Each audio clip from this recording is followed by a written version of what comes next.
So for the discussion this afternoon, let's start off with a couple of quick questions. How many of you listened to my presentation yesterday afternoon? Okay, quite a few of you. How many of you let's see, what's the right question? How many of you have not heard my voice before, either on the podcast or on webinars? Okay, quite a number of you have not. All right. You're really missing out, by the way. Not because I'm the host, but because on the Regenerative Agriculture podcast, I've had the privilege of interviewing some of the most incredible guests who say some of the most amazing things about agriculture ecosystems. You would really love the information that we share and talk about there.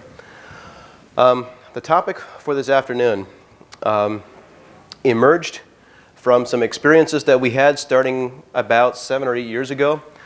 The first experience was on strawberry production in California, where, as you can imagine, well, maybe you can't imagine, but soils that have been farmed for strawberry production in California are probably some of the most degraded soils on the planet. In many cases, they have been fumigated with fumigants once every 12 months, every year for at least a 30-year period. And of course, they're covered with plastic mulch, drip irrigated, and when they prepare the soil for bedding for next year's crop, they will go through many times with a tiller to till up the soil. And the soil is very low organic matter content. It's essentially a gray sand. It looks a little bit like a beach. But when they go through with the rototillers to prepare the soil to make raised beds for the following year's crop, the fields look like a field of marbles. The soil, even though it's sandy, is so hard and so compacted that they have to beat it up and chew it up with a rototiller. They make awesome slingshot ammunition. So we did a test for a strawberry grower. He had rows under plastic culture with drip irrigation that were 400 feet long.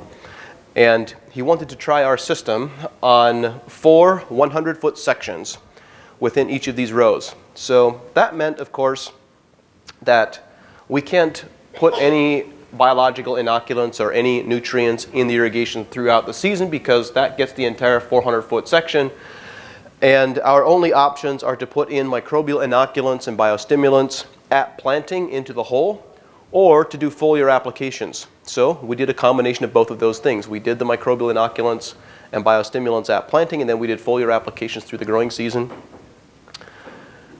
After harvest, they pulled the plastic off, and these 4 100-foot strips you could see visually from a distance of several hundred yards because the gray sand had turned black.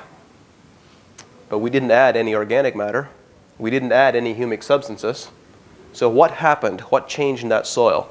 And by the way, the soil also became loose and soft and crumbly all at the same time in a single growing season. When we pulled comparative soil analysis, we saw an organic matter gain. Of course, these were just 4 test plots, so it's hard to define definitively on such a small scale. But the soil samples that we pulled showed organic matter increases anywhere from 0.5% to 0.75% in 1 year. About the same time, we started working with a number of dryland growers here in southwest Kansas, and we observed dryland corn on corn on corn year after year after year with no cover crops and no manure applications gain 0.5 percentage point of organic matter per year for 5 consecutive years. So this led to some really serious questions for me, and I wanted to understand how is it that we are building organic matter so rapidly. We have this idea that if we want to build organic matter, we have to import compost, we have to grow cover crops. But what if, in fact, we can build organic matter from our cash crops, from the crops that we are producing? And that led to a different perspective, a different way of thinking about photosynthesis and what I term carbon induction, how to build soil organic matter fast. So I touched on this briefly yesterday evening, and I want to expand on it a little bit in this hour's conversation. So the overview of what we observe happening is I developed this diagram called the Biological Cascade, and there's more information available about it online if you want to do a deeper dive. The first step is where we have full capacity photosynthesis, when we have plants that are photosynthesizing at a much higher level than the 15 to 20% baseline level where most crops are performing today. So if we increase that photosynthetic capacity, and at the end of this slide deck I'll talk about how to do that, then you get much larger volumes of sugars going out through the root system as root exudates. So it's possible to triple the quantity of sugars produced in every 24-hour photoperiod. But when that happens, you're not going to get triple the plant size, and you're not going to get triple the yield. You might get a 30% or a 50% yield increase, depending on what the crop is and what we're talking about. So the question is, if we're producing 3 times more sugar, where does all the extra sugar go? All the additional sugar goes out through the root system as root exudates. You build much larger root biomass, and you have much larger quantity of root exudates in the soil profile that feeds soil bacteria. So then this process leads to bacterial digestion. Bacteria consume these sugars, which contain no minerals, and they extract minerals from the soil mineral matrix, such as calcium, zinc, manganese, copper, boron, etc., and incorporate them into their own cells. This process is called mineralization. So this bacterial digestive process, called mineralization, releases nutrients from the soil mineral matrix and makes them available to plants in the form of microbial metabolites. So these microbial metabolites, this is just what we're speaking about. What I'm describing here is when we have soils that have amino acids such as glycine and methionine and lysine and so forth, and arginine, where we have organic acids such as citric acid and carbonic acid and acetic acid, etc. There's all these organic acids and amino acids that are naturally present in these soil ecosystems. And here's the important part. All of these naturally occurring substances that are produced from bacterial digestive processes are also chelators. They are all chelation agents. So it is very seldom that a plant will absorb just glycine by itself. It will be glycine attached to a metal, such as zinc or copper or manganese. The reality is that chelation is a natural part of living systems. It happens all the time. And it is extremely efficient for plants to absorb these chelated minerals. It's much more efficient for them to absorb these chelated minerals and build their own compounds than it is to absorb simple ions from the solution, such as calcium and magnesium, potassium ions, and so forth. So this then translates to the plants. The fourth step, plants now begin absorbing these amino acids and organic acids that are chelation agents bonded to minerals. And when they begin absorbing these nutrients as their source of nutrition, they become very energy efficient. They have a surplus of energy. And when they have this surplus of energy, they begin storing that surplus energy in the form of fat. Exactly the same thing that livestock do or that we do. When we consume surplus energy, we store the extra as fat. Plants do exactly the same thing. When this occurs, plants, in addition to the sugars, plants also begin transmitting lipids, fats and oils, out through the root system as root exudates. And now something really interesting happens. Bacteria can't digest fats. In our culture, it's still common today for many people to preserve meat by storing it in fat, because bacteria can't get through the fat to begin consuming and attacking the meat. So since the bacteria can't consume fats, then this now triggers fungal digestion and fungal proliferation. So when we talk about mycorrhizal fungi, various endophytic fungi, saprophytic fungi, and so forth, it's when we have this fungal digestion. When fungal digestion is very different from bacterial digestion in that when fungi ingest something, they digest it, they process it over and over and over again until they can't extract any more energy from it. And only at that point where they can't extract any more energy from it do they release it back into the soil ecosystem. And at this point, the compounds that they release back into the soil environment are now referred to as stable humic substances. These are very complex, very long chain molecules that have a molecular weight sometimes into the hundreds of thousands. So a very complex carbon that is extremely stable in the soil profile. These stable humic substances have a half-life in the soil profile in the neighborhood of 200 to 300 years. So this means that these humic substances that are formed by this fungal digestive process will stay extremely stable. You may have observed soils that were very degraded. Maybe you might have seen very sandy soils with as little as 1/4% or 0.5% organic matter. And these soils have been managed horrifically. But they still have that small fraction of organic matter. It's 1/4% or 0.5%. They never completely lose 100% of it. That fraction that remains in spite of those very challenging management conditions is these stable humic substances that I'm talking about. It's possible to build those levels of stable humic substances in soils to much higher levels than just 1/4 or 0.5%. This fungal digestive process, excuse me, this fungal digestive process is called humification, the formation of stable humic substances.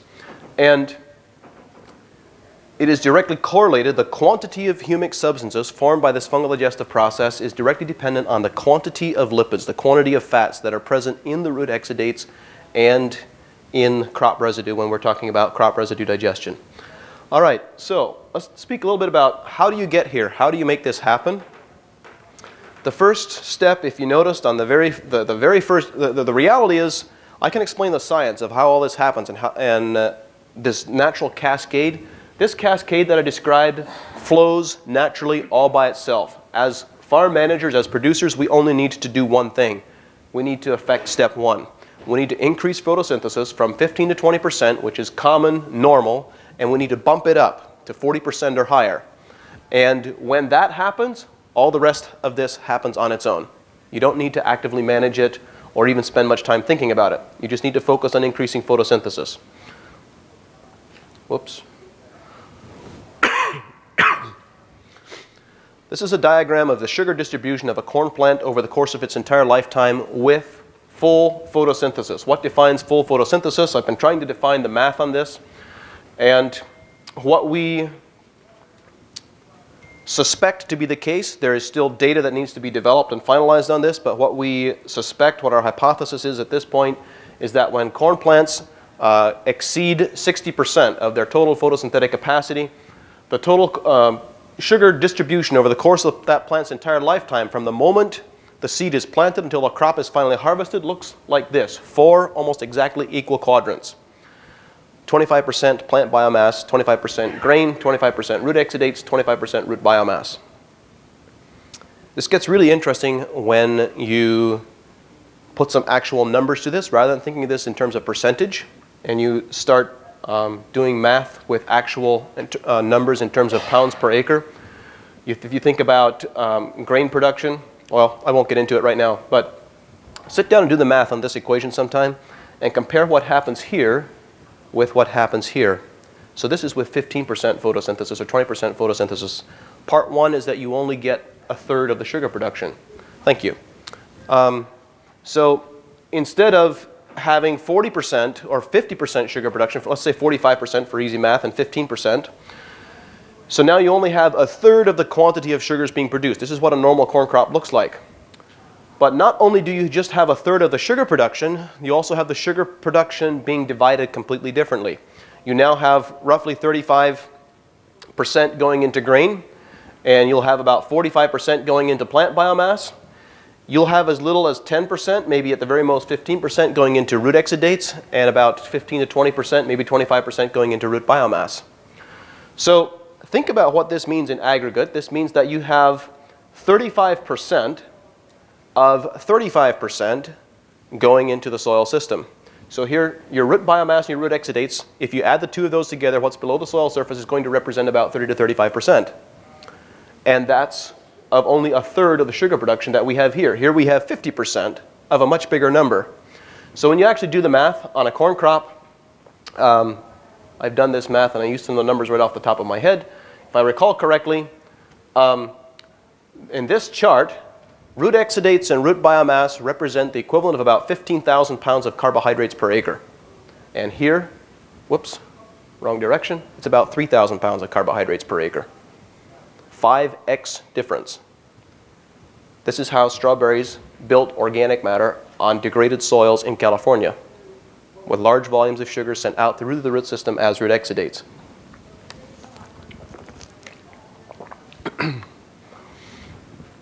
So I want to speak a little bit about the differences between bacterial digestion and fungal digestion. Won't be going into any in-depth analysis. I'm sure many of you are already familiar with this to some degree. This is not now and will never be a soil builder. Do not expect to build your soil organic matter with lush green vegetative cover crops that have a narrow carbon to nitrogen ratio, because it is not a fungal food. It is a bacterial food. When you have this bacterial digestive process, the mineralization that I spoke about, bacteria consume this soluble nutrition source and release the nutrients that are contained in this crop residue and make it available for a following crop. Depending on temperature and soil moisture, it can happen as fast as 10 to 14 days. It might take 3 to 4 weeks, or some cases as much as 6 to 8 weeks for a large amount of biomass such as this if you want to get 100% release. But the bottom line is that a lush vegetative cover crop is a source of crop fertilizer. It is not a soil builder. I have had many conversations where farmers will say, I've been growing cover crops for the last 20 years and my organic matter is exactly the same as it was 20 years ago. If that's the case, it's probably because you've been incorporating and managing cover crops. There's many different things that could be going on, but a significant factor could be that you're incorporating cover crops or terminating cover crops when they're still immature rather than letting them fully mature. So this is a crop fertilizer. When you look at fungal digestion and the humification process, actually, here's some awesome photos that I want to share. This is on fungal digestion. Our agricultural management systems have developed to the point where, and the way that they have evolved and developed, we don't really have any significant fungal populations in many of our soils anymore. And as a result, many of us don't know what healthy fungal soils actually look like. Here's an example of a few of what they look like. This is a grower that we work with that this is actually an orchard, but he spread wood chips underneath his tree rows to suppress weeds for weed control. And this photo was taken 2 days after about 4 inches deep wood chip application. The fungus had completely grown through that entire wood chip profile. And I think I also have this photo. Oh, here's the photo that I expected to be there. So this cover crop, or this type of residue, is a soil organic matter builder because it has a broad carbon to nitrogen ratio and it triggers fungal digestion instead of bacterial digestion. So now, oh man, I really want some of those photos. All right, sorry about that. It's a really amazing story. This fungal photo that I showed of the wood chips being rapidly colonized by fungi, there were wood chips applied 4 inches deep. 2 days, they were completely colonized. I was there and took those photos, and I was there again 6 weeks later. There was some very coarse material, like some very large chips that were maybe 6 or 8 inches long that hadn't been properly processed by the chipper that were still scattered across the soil surface. Everything else was completely gone and replaced by 1.5 inches of earthworm castings. 6 weeks. Absolutely mind-blowing. That is what really active and really aggressive fungal digestion has the capacity to look like. So what this means, we have conversations in this space of agriculture about armoring our soil and protecting our soil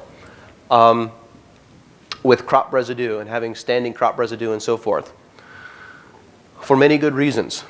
However, I would suggest that when we develop soils that have these really strong fungal populations, we will be amazed at how rapidly those crop residues disappear, particularly those that have soil surface contact. And secondly, I would suggest that also this presence of this abundant fungal population throughout the soil profile also has a significant armoring effect in and of itself. They will hold aggregates very stable. When you have strong fungal populations, I can promise you, you will not have wind erosion at the very least. Water, and much less water erosion as well, even without any crop residue on the soil surface. All right. For those of you who weren't here yesterday, I'm just recovering from a pretty intense case of bronchitis, so I apologize for the cough and the voice. All right, so fungal digestion of lipids produces stable humic substances. I mentioned this before, but it's worth expanding and going into a little bit.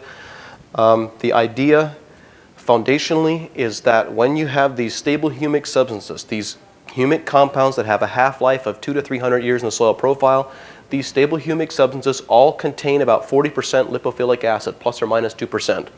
So they range from 38% to 42% lipophilic acid, which is a simple way of, technically correct way of saying that they contain about 40% fat.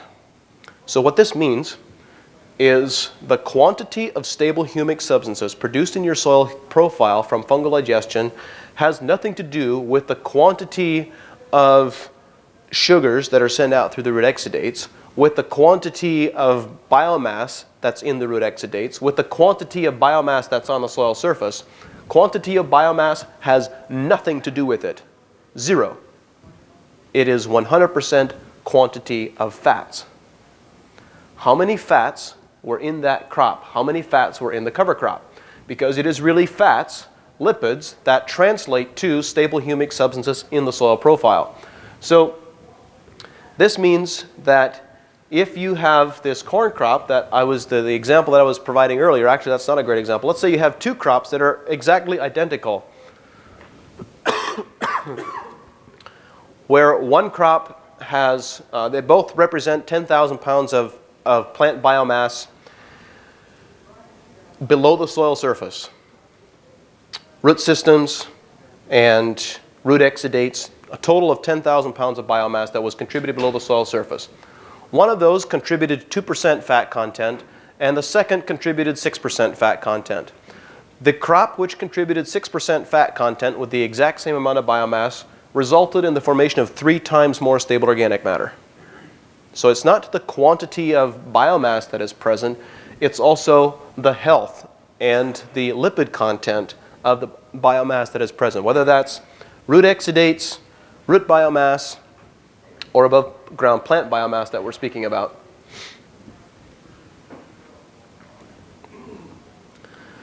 Here's a few examples of what fungal digestion looks like in the field. This was some experimentation we did years ago with fungal inoculants and bacterial inoculants to try to speed up digestion of residue in the field. You notice any differences between these two photos? They're not particularly obvious unless you know what you're looking for. Look at the center of the corn stalk. Black versus white. Section on the left was treated, and the pith is completely black and rapidly decomposing. This was about 3 days after application. Here's another close-up photo of some of the stalks. You can see as well here on the right you have this white center of the pith, and over here you have black. That was the same time frame. And by the way, this was an application done in Pennsylvania in December. This is what the field looks like from a distance. If you look at the rows, you can see the stalks. On the left side, the rows appear black. On the right, they appear white. Yeah, this was 3 days after application. What did you apply there? You'll have to come ask us that at the exhibit. This is the photo that I was looking for. So this was another photo of the wood mulch residue that was applied on the orchard. So that first photo that I showed where I took my hand and pulled away some of the mulch, that was a photo of the mulch the wood chips that I pulled away. Here's what was underneath that, and I think, yeah, that's what was left. That is 6 weeks later. That's a lot of fun. All right, so when we summarize and look at this, I guess I did give you a fairly good overview at the beginning when I started this presentation, but the point that I would like to make, yesterday I also spoke about the plant health pyramid, and I described how you can achieve resistance to different groups of diseases and insects at different stages of physiological development and health and nutritional integrity. When you stop to think about it, the bottom of the plant health pyramid, step 1, and step 1 of this biological cascade are both photosynthesis. That's it. If you focus on increasing plant photosynthesis, all the rest of these benefits cascade all on their own. So now the question becomes, how do you do that? And I want to provide a story and an example of another experience that really caught my attention of how we might do this and produce pronounced effects on an agricultural scale. So this is a farmer in central Pennsylvania that we started working with probably 10 years ago.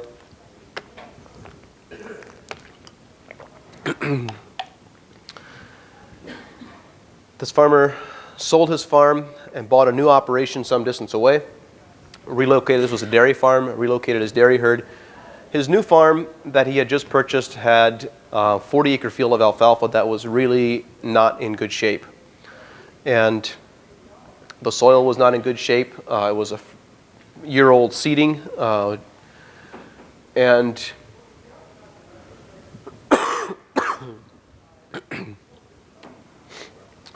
so we pulled soil analysis.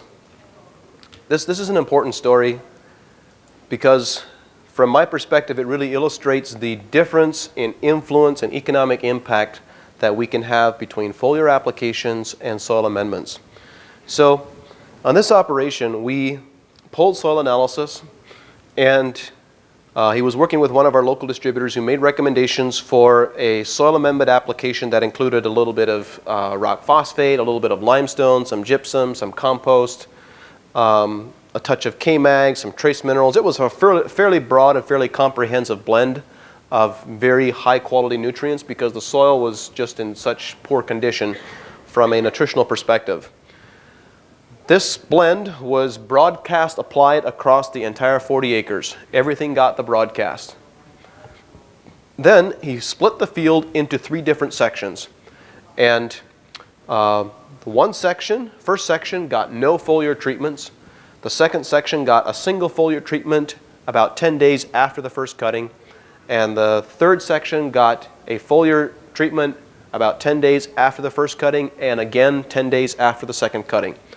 So I visited the farm as the third cutting was just beginning to approach the harvest period, about 20 days, 25 days or so after the second cutting had been completed. And I wanted to demonstrate to our team some of the differences between leaf size and shape, so I pulled these samples. The leaf on the right is from the section with no foliar applications. The leaf on the left is with a single foliar application. And there's a few pieces I'd like to point out. One is in the course where we have a webinar where we speak about looking at leaf width to length aspect ratios as an indicator of overall health. Look at the length to width ratio on these leaves. On the left, we have a much wider, shorter leaf aspect ratio, and that is a very important signal and indicator of increasing health and vigor and increased photosynthetic capacity. But also, these leaves, I can see it well on my screen. I hope that you can see it also. These leaves both are showing very pronounced symptoms of a manganese deficiency. And I wanted to point this out because manganese deficiencies are bordering on universal on many of the farms that we observe when we first begin working with them. Manganese deficiency is indicated when the veins of the leaf are lighter in color than the section between the veins. This is very pronounced here. You can see it very clearly. So you look at this and you say, well, those are 2 leaves, right? You can fudge that. This is what the entire plants look like. Plants on the left, no foliar. Plant in the center, single foliar. Plant on the right, full program, 2 foliars. Now, what is interesting about, see, do I have another photo of this? Yeah. What is interesting about these plants, well, for the third cutting, the data for the third cutting by itself, the plant in the section with no foliar application was they harvested 3/4 ton per acre. This is just for the third cutting by itself, 3/4 ton per acre. Single foliar was 1 1/4 tons per acre, and the double foliar was 1 1/2 tons per acre.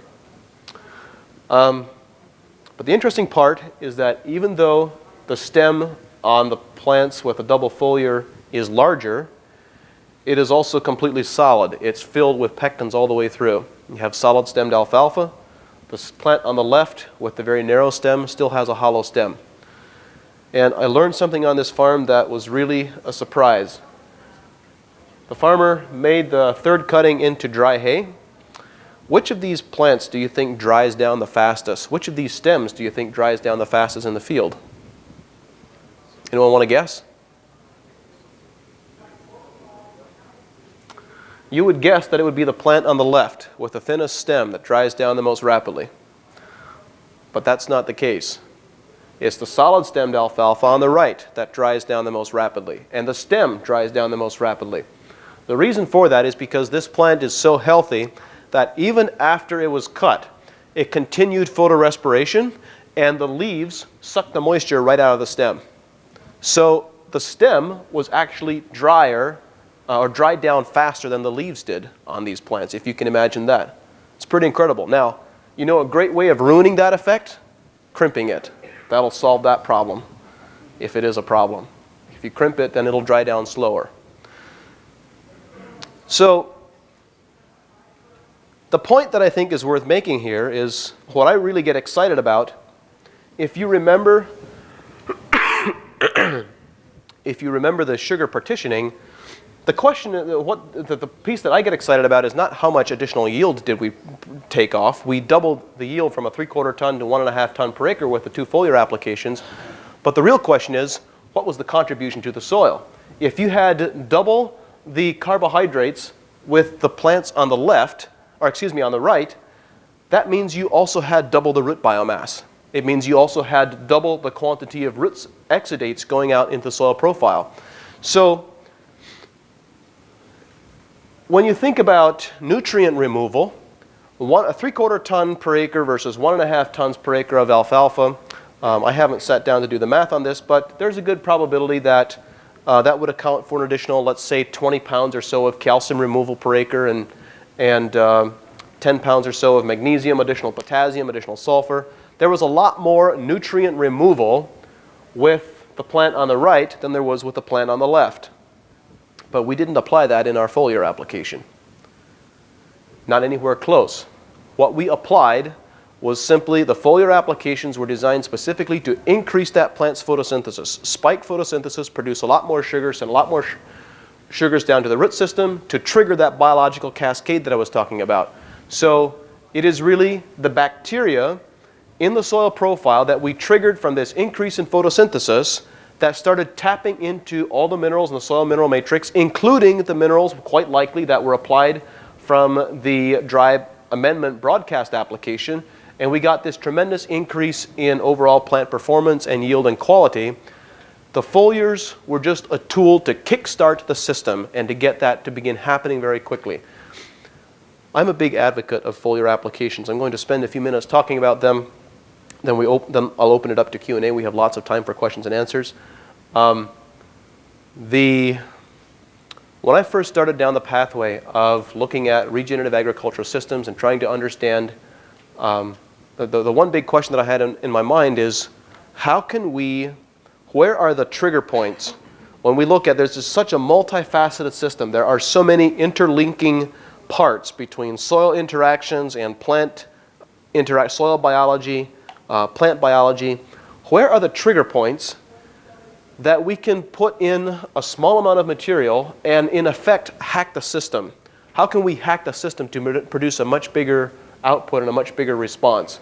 Because if we think about, let's say, an application of 2 tons of limestone per acre as bulk ag grade lime versus an application in the furrow at planting of 10 tons per acre of pelletized lime, you can actually produce in many soils, soil dependent of course, but you can actually produce a bigger crop response with a smaller amount of pelletized lime in the furrow than you can with a broadcast application.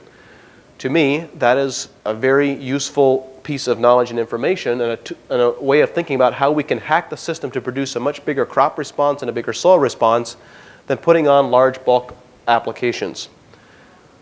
What I learned, we actually, in our consulting work at Advancing Eco-Agriculture,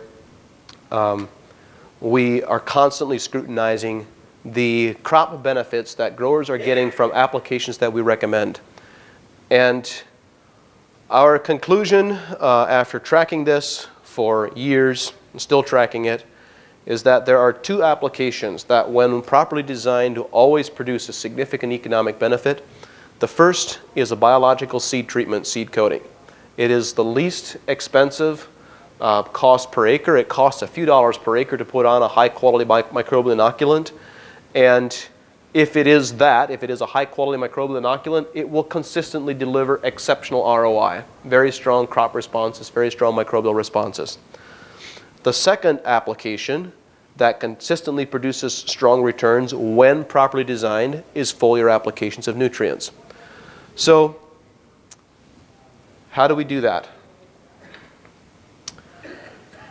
I think of foliar applications being a tool in regenerative agriculture to spin the flywheel, to get momentum going and to regenerate our systems really quickly and really accelerate and speed up the overall cycle.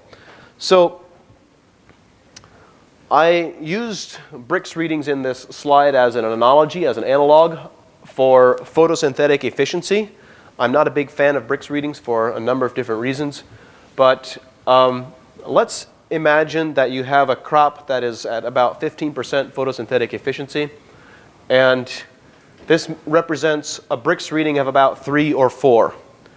And when you have a Brix reading of about 3 or 4, when you apply a properly designed foliar application, the expectation should be to see a spike in photosynthetic efficiency, or in the Brix reading where you move up to, let's say, a 12 or a 13. And then gradually, this will drop back down.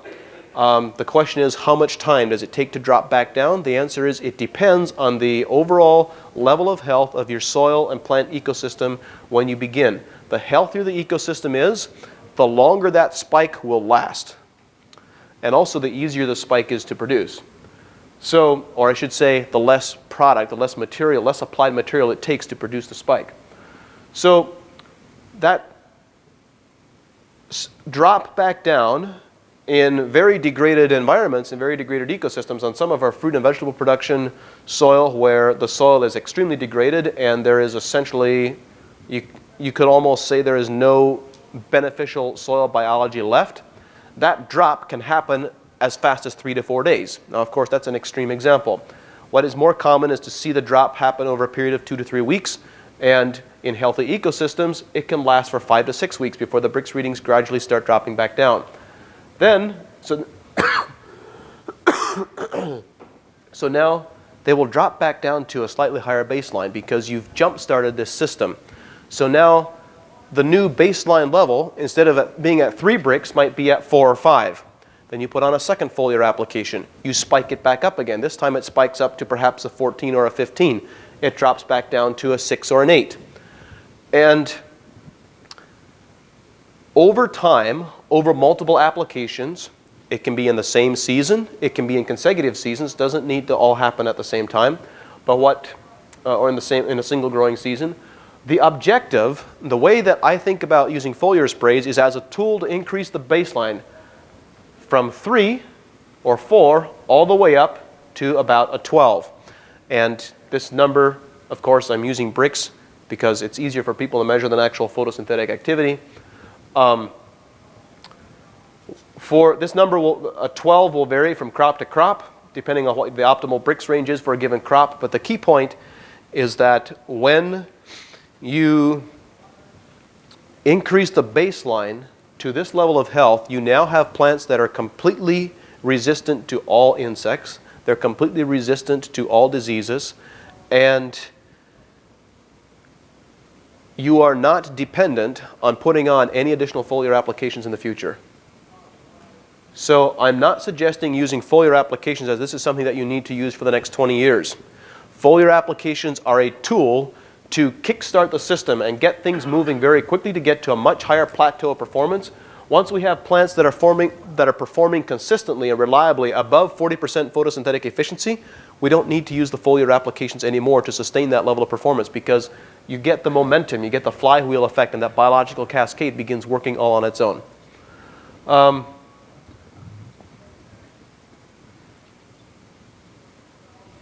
was thinking there were a few more thoughts that I wanted to add on the foliars, but I think I will pause there, and we're just going to open it up for Q&A. So I left lots of time for questions, so we can go through. Yes?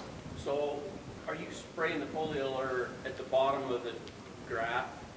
Is that when the foliar gets applied? Yes. So what I'm using this as drew this as an illustration to describe what happens when you apply a well-designed foliar. You apply it at the bottom of the graph, and you see the spike, and then it gradually drops back down again. Yes? Why does nature do this on its own, and when you put alfalfa before bloom, it's effect? So the question was, how does nature do this on its own? And the second question was, when you harvest alfalfa before bloom, do you get this effect? Were those the two questions? Yeah. So to the first question, when you say, how does nature do this on its own, are you referring to how do they produce the photosynthetic spike? Well, the reality is that nature, left to its own devices and well-designed, and well-managed and cared for, wouldn't sustain plants at 3 to 4 Brix in the first place. They would be consumed by diseases and insects. They'd be taken out of the system. So if you measure weeds, and if you measure natively, naturally growing plants, they often won't be at those low levels of performance because nature won't allow them to exist in that unhealthy state. So that's part one.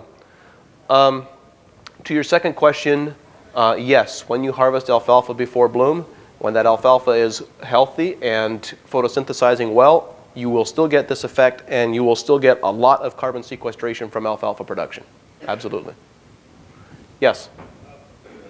Assumption, grow a big corn crop, plant barley afterwards.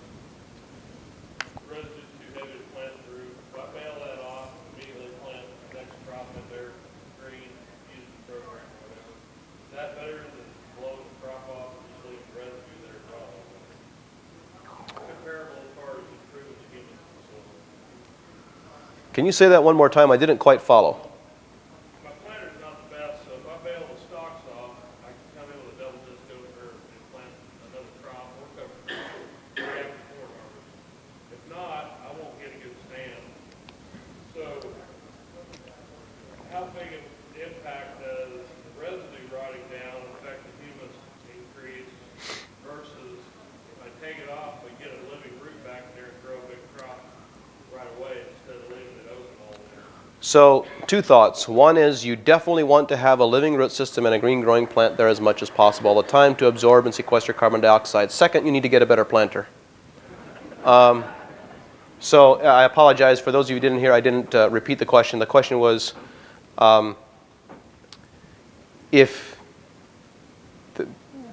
between two options of removing crop residue or removing heavy corn residue in the fall to plant a cover crop in, is it better to leave the residue or is it better to plant a cover crop? I think there is a lot to be said for having a constantly growing root system in our soils all the time. So I'm a big advocate and a big fan of that, and I think you should be able to do that through the crop residue as well. Yeah. Yes? Yeah, in reference to rolling down some heavy carbon residues like rye, 6-foot-tall rye crop, or leaving it standing, as far as effects on soil health, what do you prefer? So the question was, when we have large mature cover crops such as 6-foot-tall rye, would I prefer to leave it standing or would I prefer to roll it down? Is that what you're asking? It's really a question of what are your objectives and what are your goals. If your goals are to rapidly build organic matter and to build stable humic substances, then I would roll it down so that it has soil contact. Because when you have soil contact with good fungal digestion, then it's going to be converted into stable humic substances very quickly. And this is also, I shared the photos with fungal digestion on corn residue in Pennsylvania. I know that where there are concerns with wind and water erosion, you want to have soil protection, soil armor. Completely understand that, and I'm in favor of that. But also to your earlier question about having very heavy corn residue, we have the tools available today with very strong cellulose digesting microbial inoculants and biostimulants. It is possible today to make residue melt, just disappear really quickly. And many of you are probably familiar with this phenomena. You think, oh, you can go out and apply 20 gallons per acre of liquid 28 and corn residue will disappear. Yeah, it will, but what is happening is that the nitrogen causes a lot of that residue to oxidize and you get this flush. You lose it all as carbon dioxide into the atmosphere. If you instead put on microbial inoculants that can digest that and sequester it, you actually, rather than releasing it as carbon dioxide, you hold all of it in the soil as stable humic substances. This can be a very, very powerful tool, and it's actually something we do a lot of on the farms that we work with, is residue applications of microbial inoculants to help that residue digest and break down and move into the soil profile as stable organic matter. Yes? So have you read anything or have any background knowledge on the potential of soil organic matter building? So when do you reach a homeostasis? What is the point that you get to where, you know, all of a sudden you're plateaued and, you know, like you're on a diet and what more do you need to do to ramp it up? Can you get it up there? So, to make sure I'm understanding your question correctly, are you asking what is the plateau point beyond which organic matter doesn't continue to increase? Right. Okay. So, do you reach a plateau point beyond which organic matter does not continue to increase? If that point exists, we haven't discovered it yet. In fact, for the handful, more than a handful, several dozens of farms that we now have a decade or more of experience with this type of approach, it seems that the higher organic matter and higher microbial activity we accumulate, the faster we gain organic matter. And the easier, the less effort, the less energy it takes. It's almost, it's a self-perpetuating system that just gets better and better and better and requires no input anymore. It just still requires good cultural management practices. So we have soils now, we have many soils that have crossed the 8% organic matter threshold, and we have, I don't have an exact count or number, but we have quite a few who've crossed 10%, a few who've crossed 12%, and they're not slowing down yet. So I don't know. There's some really interesting research that was done in France back in the 60s, and there's a lady scientist whose name is escaping me at the moment. But she described that the ultimate in healthy soils, the absolutely ultimate, most healthy soils that she discovered in all of her research around the world was soil that was a minimum of 60% organic matter. So that's a long distance from where we are right now, and I don't know how realistic that is on a large scale, but who knows? We've never tried going in that direction. Yeah, that was 60, 6-0. That's a big number. Yes?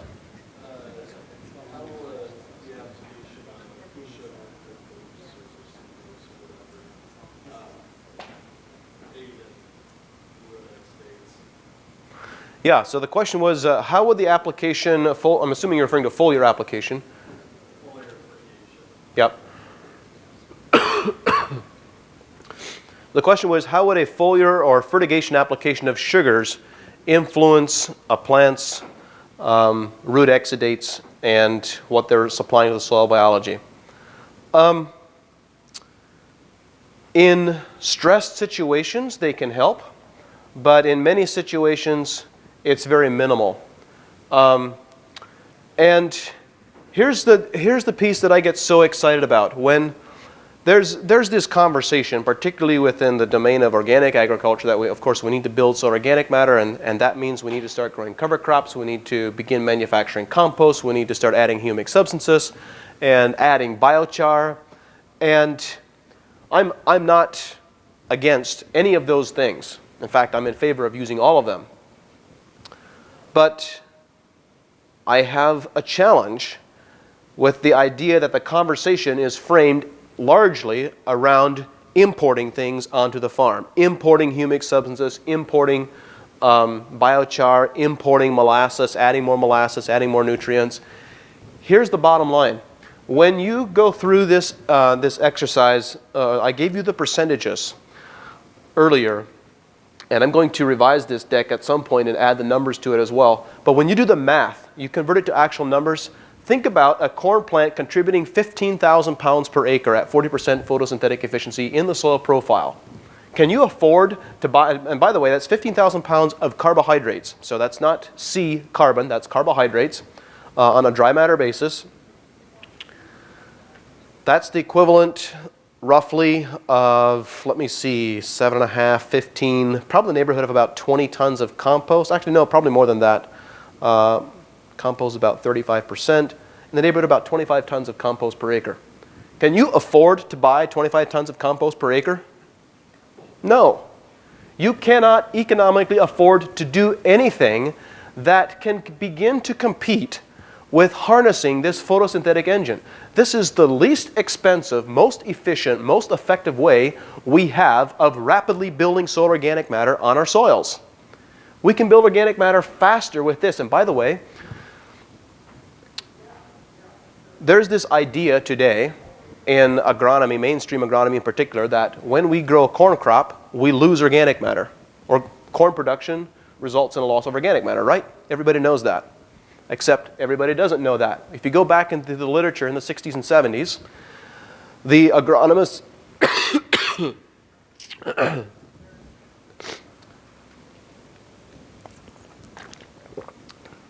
the leading agronomists of the day in all the mainstream publications, when asked the question, there were lots of conversations about accelerating and building organic matter, and the common conclusion, the common knowledge of the day was that the fastest way to build soil organic matter was to grow corn. Today, the idea is the fastest way to lose organic matter is to grow corn. So what's changed? What has changed and what is different is the way that we manage the plant. And back then, at that moment in time, we were still soils, from what I can surmise, of course we don't have data to prove this, but what I can surmise is we had a much larger bank of organic matter in the soil already. We were oxidizing a lot of that organic matter with cultivation and with salt fertilizers and releasing it as carbon dioxide. So the corn crop on a soil report appeared as if though it was rapidly building organic matter because of the soil's contribution of carbon dioxide. And I just lost my train of thought. So frustrating when that happens. Anyway. Yeah. So when you look at the various crops, there are 4 ecosystems. Well, I'm going to focus on the top 3. The top 3 ecosystems that sequester carbon dioxide and build organic matter have the potential, I should say, they sequester, let me frame it this way, they sequester carbon dioxide faster than any other ecosystems. Number 1 is a young, early growth stage coniferous forest. Sequesters carbon dioxide faster than any other ecosystem. Second is perennial, polyculture, intensively managed, rotationally grazed pasture. So when you have a combination of forages that is properly managed, they can sequester carbon faster than any other ecosystem. Third, corn. Corn can sequester carbon dioxide. It's a C4 photosynthetic pathway plant. It can sequester carbon dioxide faster than almost any of the other crop plants that we grow, with the possible exception of sugarcane and sorghum. And it can contribute a lot of that carbon sequestration potential to the soil. So the question that nobody has asked yet, that you should have asked, is how do we do that? What needs to be in the foliar blend to produce those types of effects? And I'll give you the list. The list is, and by the way, I'm not suggesting you need to add all of these. I'm suggesting you need to make certain that the plant has enough of all of these. The first is nitrogen. The second is iron. The third is manganese. The fourth is magnesium.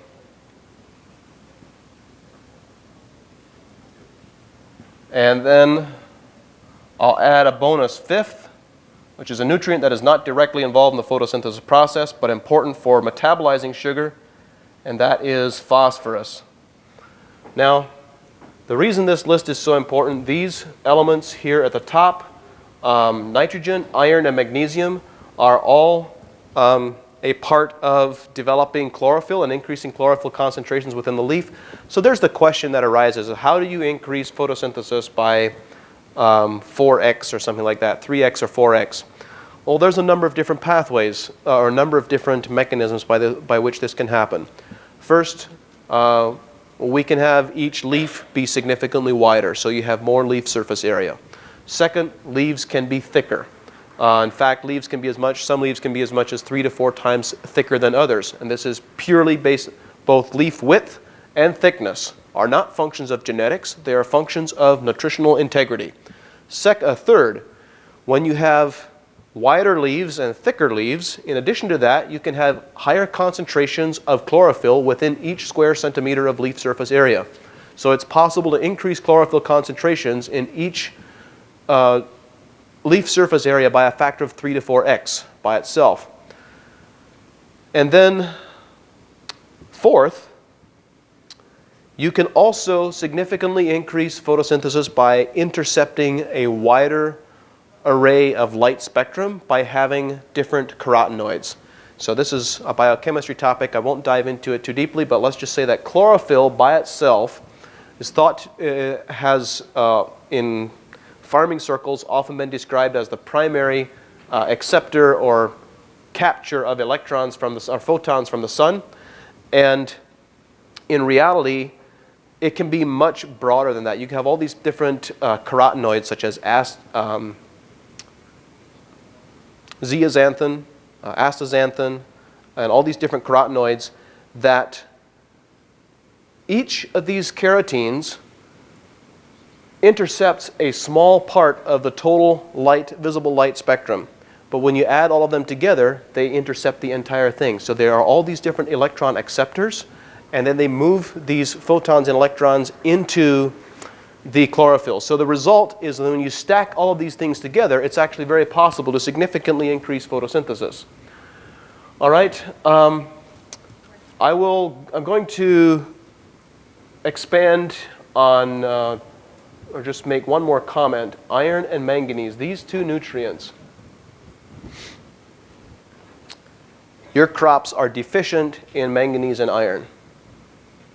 I don't need a soil test to know that. I don't need a sap analysis to know that. I know that statistically because of the way that we have managed our soils, our cultural management practices over the last number of decades. We see this is a result of, let me give you a list of the factors that can result to the tie-up of these nutrients.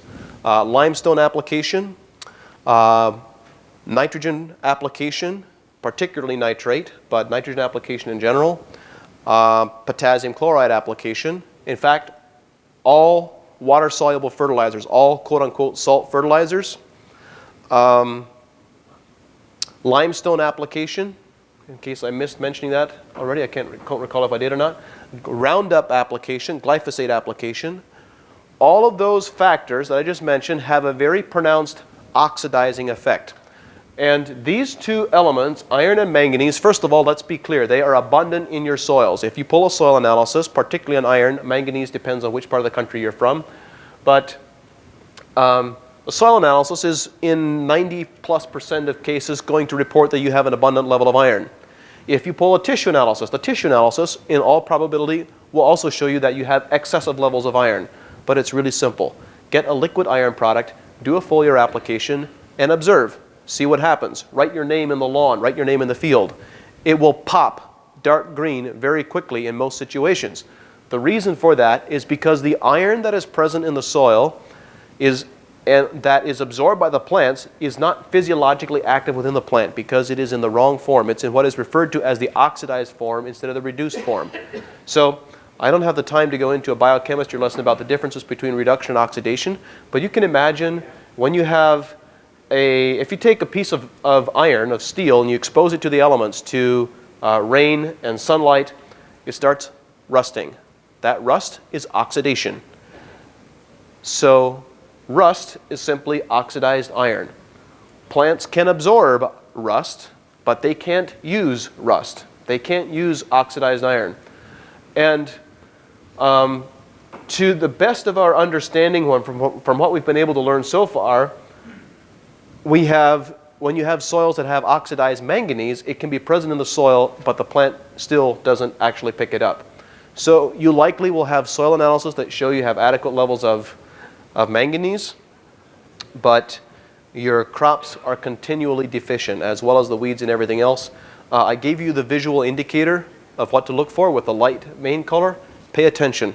Look for that because it is ubiquitous. It's bordering on a universal.